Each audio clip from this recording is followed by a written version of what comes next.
सैर कर दुनिया के गालिब, जिंदगानी फिर कहाँ, जिंदगानी गर रही तो नौजवानी फिर कहाँ। हेलो फ्रेंड्स, स्वागत है आपका हमारे यूट्यूब चैनल रेनबो अभिषेक कल्पना पर। और आज हम आपको ले चल रहे हैं श्रावस्ती अंगुलीमाल की गुफा घुमाने। और अंगुलीमाल जो कि हमारे इतिहास में बहुत ही प्रसिद्ध है। महात्मा बुद्ध की शरण में जाने के बाद अंगुलीमाल का जीवन पूरी तरह से परिवर्तित हो गया। तो आज उन्हीं की गुफा तक ले चलते हैं हम आपको। तो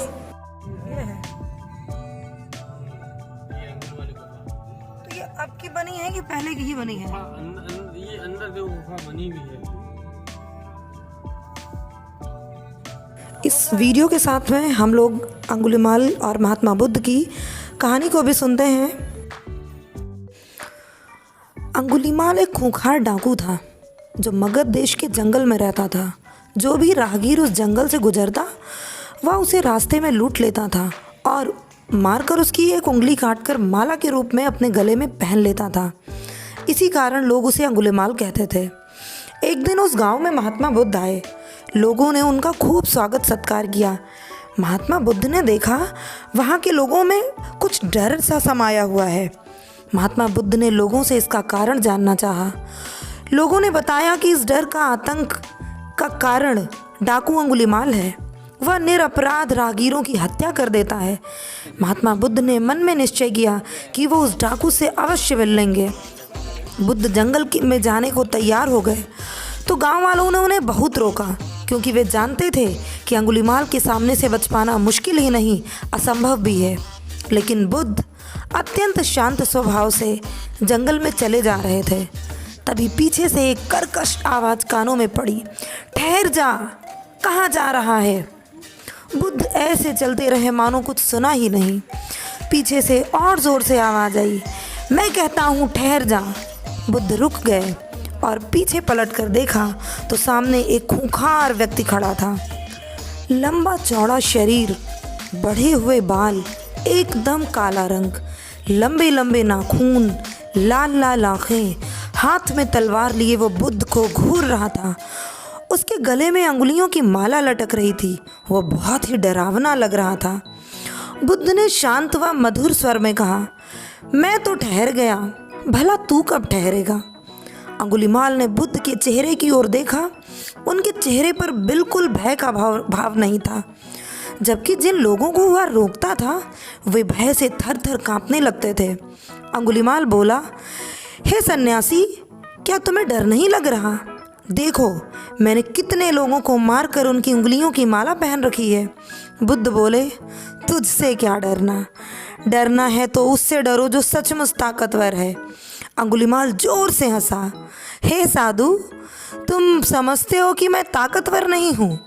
मैं तो एक बार में 10-10 लोगों के सिर काट सकता हूँ। बुद्ध बोले, यदि तुम सचमुच ताकतवर हो तो जाओ, उस पेड़ के 10 पत्ते तोड़ लाओ। अंगुलीमाल ने तुरंत 10 पत्ते तोड़े और बोला, इसमें क्या है, कहो तो मैं पेड़ ही उखाड़ लाऊं। महात्मा बुद्ध ने कहा, नहीं, पेड़ उखाड़ने की ज़रूरत नहीं है। यदि तुम वास्तव में ताकतवर हो तो जाओ, इन पत्तियों को पेड़ में जोड़ दो। अंगुलीमाल क्रोधित हो गया और बोला, भला कहीं टूटे हुए पत्ते भी जोड़ सकते हैं? महात्मा बुद्ध ने कहा, तुम जिस चीज़ को जोड़ नहीं सकते उसे तोड़ने का अधिकार तुम्हें किसने दिया? एक आदमी का सिर जोड़ नहीं सकते तो काटने में क्या बहादुरी है? अंगुलीमाल अवाक रह गया। वो महात्मा बुद्ध की बातों को सुनता रहा। एक अनजानी शक्ति ने उसके हृदय को बदल दिया। उसे लगा कि सचमुच उससे भी ताकतवर कोई है। उसे आत्मग्लानि होने लगी।